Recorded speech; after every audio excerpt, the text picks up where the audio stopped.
Hey guys, it's Kevin from Invictus Mindset Coaching, and today we're going to be sitting down with Katie D, who's a mindset coach, a speaker, and an author of her new book called Living Consciously. What she does, guys, is she works with women who, from anywhere from being abused to dealing with trauma to dealing with depression, or just women in general who want to take their lives to the next level. And how she does that, guys, she's a master of mindset. So guys, I hope you get so much value out of this interview where I try to dig down and really understand her thought process, what she's gone through, and how she can use that information and tailor it towards your life. So guys, I hope you enjoy. If you really do, please be sure to click like and engage. Thank you so much. Welcome, guys. It's Kevin from Invictus Mindset Coaching. I'm Katie D, and I do mindset coaching. I personally feel very close to that because in my journey, which I'll talk about a little bit later, for me it was all about how I could get my mindset to the right point.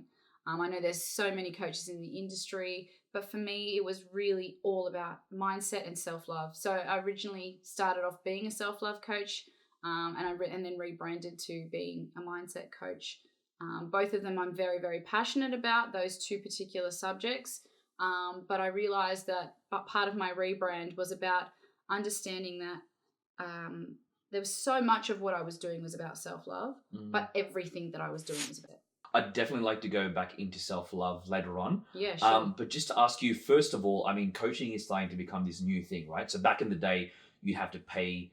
You know, people would only go to see a psychologist because they have the certification. But these days, people want results. Yeah. So absolutely. if you can give results, they don't care about the degree on the wall. Yeah. And this is what's happening, and this is what's happening to our culture, which is an awesome thing and exciting times for both of us.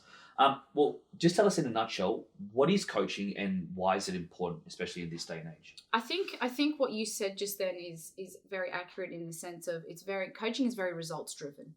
So it's about taking people on board, and it's about analyzing what it is that they need, what they want to accomplish, where they want to be, and then helping them get there as quickly as possible. Giving them the tools to be able to make those changes. For me, it's, mindset, whether it be business or mindset or, empowerment or relationship. It's about providing them with the right tools so that then you can coach them through the process. I guess a lot of people come into it and think that you're going to fix them. Especially when it comes to psychology, there's that mindset that I need to go see a psychologist because they're going to fix me. Yeah. Whereas I think coaching is very much about making the client understand that it's about them doing the work, and you are there to guide them through it and, drive them to those results as quickly as you possibly can. Absolutely. I mean, one thing, even me as a mindset coach, one thing I want to touch on is you mentioned, you can guide them and you don't want them to become reliant on you. Yeah. But where's that line? And can you tell us about a time where, maybe a client has become reliant on you and how you draw that line? Because sometimes when you're coaching, you're assisting, you get people that want to follow everything that you do and they want to say that they need you for life. But as a coach, we're giving them the tools to do it themselves. So where's that line? Well, I to be honest with you, I can't think of an actual example where I have had a client who's been that reliant on me. Yeah. I recently just had one of my clients tell me that she wanted to have a break because she wants to see what life looks like without me. So I was really humbled by that because that made me feel like I've done my job. Yeah. But in saying that, I still would like to see her through her journey. And one thing, I guess, like for us and in our community, coaching is becoming a big thing, and we know what it looks like. But for the people where they're just starting to hear about, results coaches, mindset coaches and life coaches and business coaches too, like walk us through a bit of the process and what you actually do on a day-to-day basis. On a day-to-day basis, it would be work with emotional intelligence. It's work with understanding what your key areas in life are. So I guess it's about understanding where there's an imbalance. So some people are just so work driven or they're so business driven that they're really not paying much attention to the other areas of their life, and that's where, I'm not going to say where they're failing, but where the attention is severely lacking and where they're not getting results. So they may be really lacking in their relationship because they spend so much time at work and so much time in their business, and therefore this area of their life is lacking. So every person is different. The work that I do on a day-to-day basis is different with everybody. Wow. It depends on what area that they need to focus on. Yeah. But it comes down to emotional intelligence. It comes down to what I call reacting versus response. Yeah. So teaching people how to not be triggered so much, and to have that rational thought process kick in before you respond or before you react. So responding versus reacting. Root causes. So in NLP, we do a lot with root causes and working out what the very bottom, very, very first thing that's ever happened that's made people, have certain emotions or certain fears. Yeah. And just can I quickly ask you mentioned NLP, just for the guys that are listening that might not know what NLP is, in a bit of a nutshell, what is NLP? So NLP is neuro-linguistic programming, which is all about the study of how the mind works, the conscious and the unconscious. All the programming that goes on that we aren't really aware of. Yeah. So all that autopilot programming that happens from a very young age. So the things that we get taught at school, the things that we get taught at home, the things that happen in our lives, the fears that we instill, all of that comes under NLP. Yeah, that's pretty incredible. And I guess I think, from my own journey, the part of the reason why I came to coaching is because I've had my own shortfalls, and I've come to this place where I focused on growth. I made it a priority, and out of that, there was obviously massive growth, but all these other areas out of my life improved as well. So I guess it's a bit of an underdog story. And I think that for you to come to where you are today, where you're coaching other people and running boot camps and speaking, you would have had to have a story that led you there. So absolutely. Tell us a little bit about that. I think, to be honest with you, I'd say probably 85% of the coaching industry is probably in a very similar situation. Yeah. Where they've all got their story kind of, I say mine is, breakdown to breakthrough. Yeah. Where I kind of hit rock bottom. Yeah. And I think a lot of people in the industry are very similar to that, because when it comes to coaching, I feel that a lot of the people who are doing coaching are doing it based on experience. Yeah. It's not all about textbook knowledge anymore. It's not what you read in a book and go, okay, this is what I'm told to tell you. Yeah. This is how it works. It's about the experiences that you go through and how you experience getting yourself out of that point. Yeah. And so that's why we have so many successful coaches, because they have so many testimonials and life experience on what they've actually gone through. Yeah. My story is no different to that. Yeah. I hit rock bottom. I was struggling from severe anxiety and depression.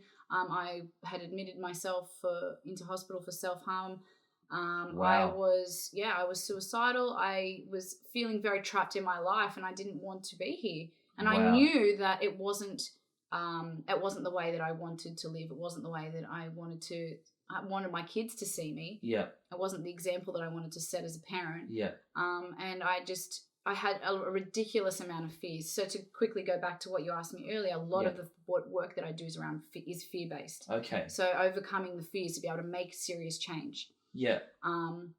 And that's exactly why I'm so passionate about that, about fear and self-love, is because those two areas is exactly where I needed to improve my life to be able to get from where I was to where I am now. Wow. And without having to have acknowledged the fears that I had to be able to make the changes and to grow my self-love, to be able to respect the person that I was and get where I needed to be, I wouldn't have been able to get here today without those two main things. That's incredible. Yeah. That's incredible. And I think it's always an incredible story when you get someone who is on the verge of suicide, because there's so many reasons why you shouldn't do it that are obvious reasons.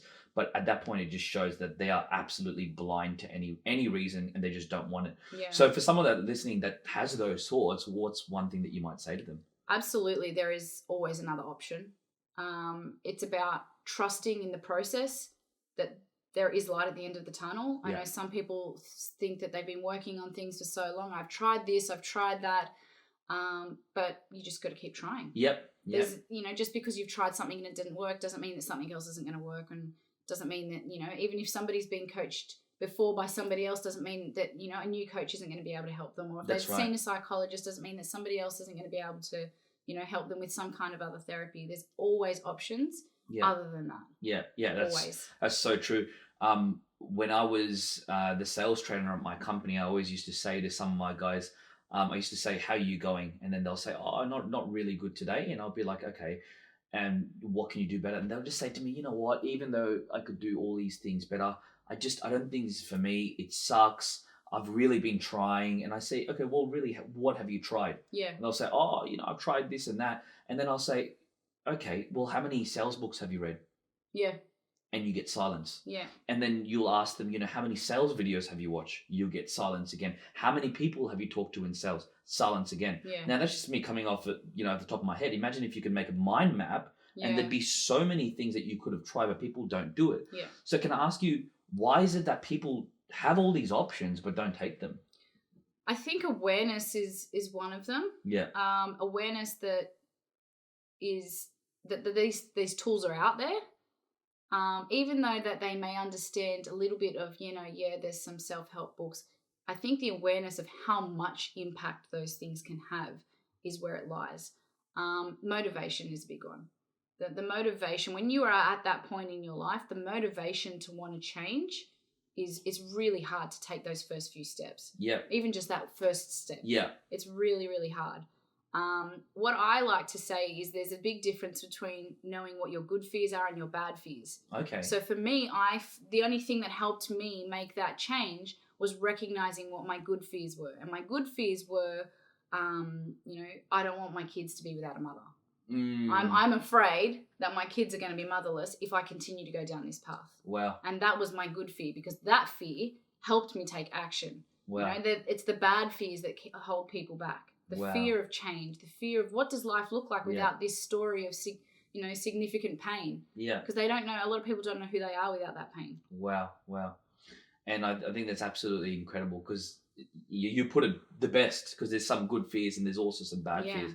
But I think if people could take a look into the future at what their life would look like. I mean, there's a saying where it says, if you want to look at the future and what it looks like, take a look around what you're doing right now. Yeah. And that's exactly where you're going to be. Yeah. So it's so interesting to see that if you were to bring people's future forward so they can see it, then all their fears start turning on, and all the good fears to say that, no, I'm going to live a life not of regret, and I'm actually going to chase after something. Yeah.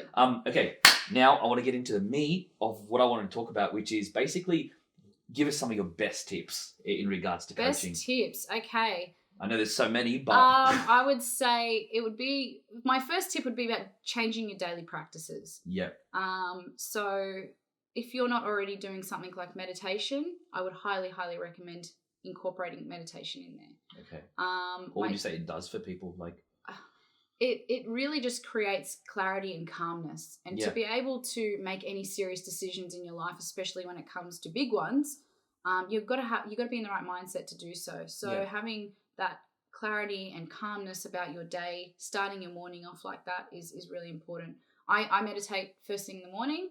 I get up a little bit earlier than everyone else just so I get some peace and quiet, and I get to do that on my own. I'm almost always outside when I do it, whether I go down to the beach or I'm on the balcony, so I'm in direct sunlight. Yeah, I'm always outside. Okay. And then at nighttime, I will do a night meditation before I go to sleep, so that I've got some calming and positive thoughts are the last things in my mind before I go to sleep. So at least my sleep is peaceful, my dreams are peaceful. It just creates a lot of calmness.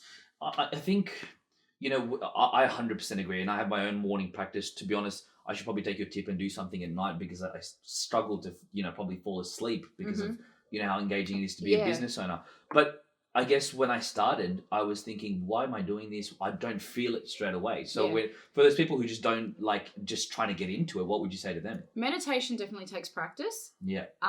Even me, I still have days where I'm just, I'm not feeling it today, and that's okay. Yeah. But like anything that you do, it takes time. You know, you don't just go to the gym 3 or 4 times and be like, okay, well, I'm going to be fit for the rest of my life. Yeah. You go to the gym and you continue to train, and you continue to practice until you're at your best. Yeah. And meditation is no different. It's a matter of practicing until you really feel good about it. That's right. And then it just becomes effortless in the end. Yeah. Yeah.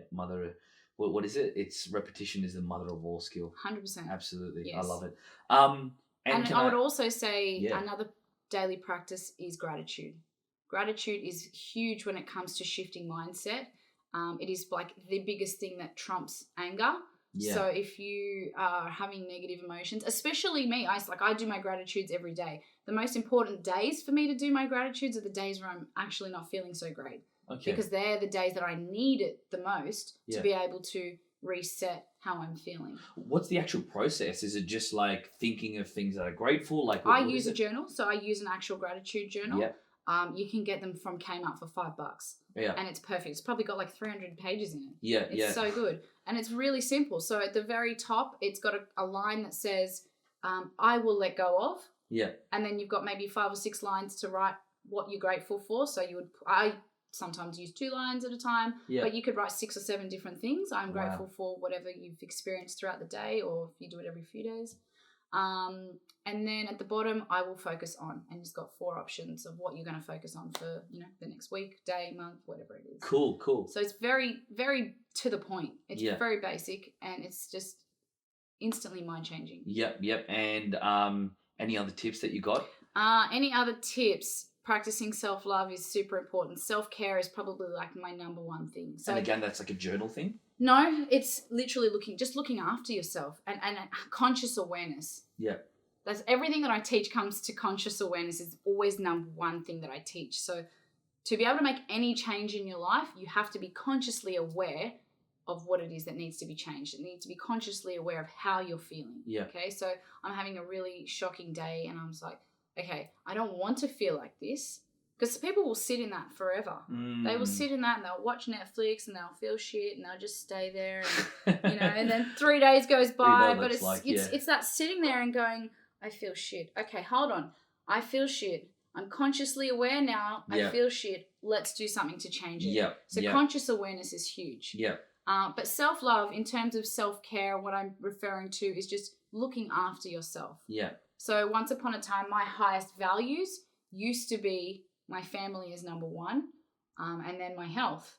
And as I went through this mindset process and I did my training and all of that, I actually flipped them around. So my health is now my absolute first value, because I can't be my best for other people unless I'm looking after myself first. Yeah. So making sure that I get, my own personal time and my own personal space, that I get time outside of, just being a business owner, and that if I want to go down and spend half a day at the beach, then I'm going to go and spend half a day at the beach. And if that's what my body really feels I need to do, then I'll do that. And it's about really recognizing what your body needs and what your mind needs, and taking care of that as a priority. Wow. And I think, as a mindset coach, I teach very, very similar, but I didn't think of it like that. That conscious awareness is so important. Absolutely. But the question I really have, and especially for other people that are listening, I'd probably say that, when you're sitting there and you have that conscious awareness, some people listen to that and some people don't. Yeah. So why do you think that it is that some people just stay in that? Again, it comes down to fear and it comes down to motivation and not having the tools. So people will sit there and not make the change because they don't know how. Yeah. Some people won't know that I'm sitting here feeling really terrible. I'm watching Netflix. I'm all slumped over. And there's a simple thing of just changing your physiology and sitting up or standing up and having a confidence posture about yourself, or going and forcing yourself to smile and looking at yourself in the mirror and having a laugh. These are instant things that can change how your mind is actually programmed and how your emotions work. So people just don't have the tools to that always. Little things like that can work. Doing daily affirmations, people be sitting there again all slumped over and just be like, oh, I feel so shit, and saying all these negative self-talk. But as soon as they start saying, you know what, I'm not shit, I don't feel shit, I can feel good. And again, just like that, you can change from being like that to feeling more empowered just by using better self-talk. Again, it's got to come down to the knowledge. People don't have the tools all the time to actually be able to make those changes that quickly or that easily, and what we say, change your state. Yeah, absolutely. And I think that, we've all been in a time where we're motivated and we just kill it in whatever we do. We've all been in a time that's opposite, but the only thing that is constant is the fact that you have the choice to change your state, and a lot of people don't do that. And I think absolutely it comes to fear. It comes to them thinking that it's not actually possible to do that. That's my opinion. Or it's too hard work. Yep. Absolutely. When I first started, I was just like, can't be bothered. It's too hard to try and be a better person or a better version of myself. I'm just gonna stay the way I am, and it comes down to hard work. Now that I'm at the point that I'm at, I don't think it's hard work, because I actually really enjoy working on myself and getting myself and learning new things. But I think people fear it because they think it's too hard. Yeah. When they actually start doing the work, they realize it's not that hard at all. Yeah. I think probably one of the easiest metaphors to explain that in is gym. I mean, you might go and you might not enjoy that, but the people that are constantly going and they're not enjoying it, usually the people who are just like, oh, I have to do this, they're not going to end up going for, it's just going to be a matter of time until they drop out. Yeah. But it's the people that are doing it constantly, but also thinking about, how do I enjoy this? Oh, that's right. It makes me feel good after I finish the gym. So let me look forward to that feeling until it becomes an addiction. Yeah. And then you become addicted to a good thing that's not bad for you. So I think that's brilliant. Yeah. Okay. So last question. Well, one of the questions I wanted to ask you is, if you could sit down with anyone, yes, and have a coffee with that person or just get to know them, anyone in history, who would that be and why? Oh, I have too many. Off the top of my head, I would say Tony Robbins, Deepak Chopra, and Dalai Lama. They would be my top three. Yeah, I don't think I could decipher between the three of them though, because any one of them would be a win. Yeah. But yeah, I mean, I read a lot of books, so there's a lot of people that inspire me, and I could definitely pick any one of those people as well. And what would you say is the difference or the impact that you would want to have on this world? I just want to teach people that they can change. Yeah. There's so much stereotype and stigma out there about the fact that you can't change who you are, but you can. Yeah. You absolutely can change. Yeah. You can become better than what you are, and you can continually become better and better as you grow and as you evolve. I just don't think that people they don't try hard enough, or they're too scared of change. Yeah. But it's absolutely possible. I've seen it within myself. I've seen it within my partner. I've seen it within people in the industry. Again, coming across people who've got stories like we do, where we've gone from rock bottom to the top and become coaches and who are empowering other people. You can absolutely change your story and change your life and change from the type of person who you were before, who had all these limiting beliefs and all these negative thoughts and all these negative stories, to becoming someone who's on a very different level to that. Wow. Yeah. And I think it's a really powerful impact that you want to have as well. And where can people find you? People can find me on Facebook. Yeah. They can find my website. They can, they'd probably be my main two key. Yeah. Okay. Cool. Well, Katie, thank you so much for being on the show. Thank you. It's been awesome. Thank you so much. Excellent. Thank you. Thank you.